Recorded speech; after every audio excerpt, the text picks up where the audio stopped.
Can you share some of the setbacks that you didn't anticipate that you faced, and also what were kind of the action items that you took to overcome those? Yeah, something that I'm super proud of for our organization. And keep in mind, I have two extraordinary business partners. We've got another 115 people in the organization, and none of this is possible without all of them. I just get the honor, of talking about it and kind of participating with it. But probably the first big shock, again, so keep in mind, going back, we've made this big move in 19.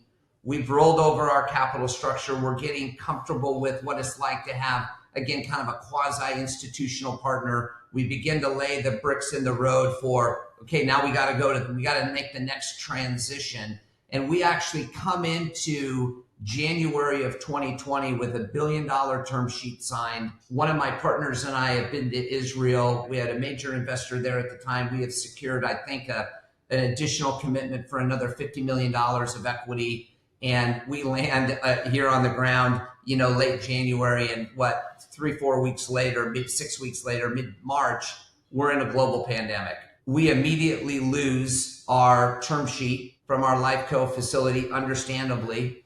Our kind of quasi-institutional partner is starting to get very nervous with what's going on in the marketplace. And so funding begins to be very restricted from them. And yet we have a portfolio at that time. I don't remember what it is. It's $4.5 billion today. It was probably $750 million. We have existing customers that we need to continue to take care of because they've got draws. Their construction is not stopping, other than Washington, actually, which shut down the construction industry temporarily. So what we did is what we've always tried to do. One of my business partners, Robert Hadley, has a saying that I love, which is never ride the too high of the wave and never let the bottom of the trough get you too low, right? Most business problems can be solved. They can be really hard. That was a very scary moment. Again, that at least I will profess that I had sleepless nights wondering, you got to be kidding me, after 12 years or whatever it was, a global pandemic is going to be the thing that causes us to crash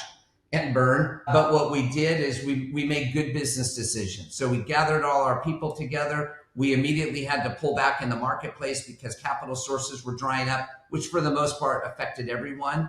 And we used that next about 4 or 5 months to really do all the things that you don't do when you're trying to close $400 or $500 million a month. When our operation is really humming, we're a fairly lean operation by design. We are really cranking, right? And we're working on new business. We're taking care of customers. While we do certainly have support people like in technology that are always working on technology, the business end of the business is really focused on new originations and existing customers. So during that time, we weren't so much.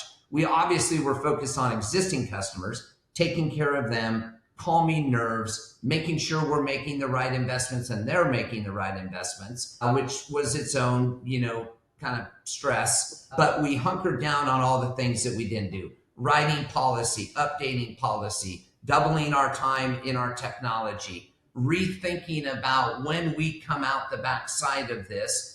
If we knew going into a season, hey, we don't have to be ready for that for 3 or 4 months. We didn't know what the time frame was. Is there anything that we would do different?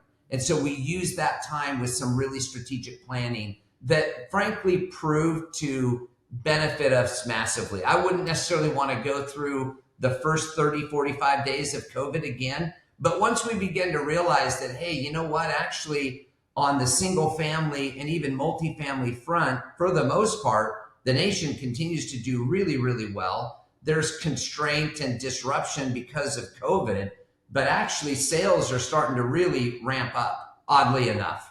And so we knew probably 60, 90 days in, this too shall pass, but I'm really proud of the team as to how we used the time.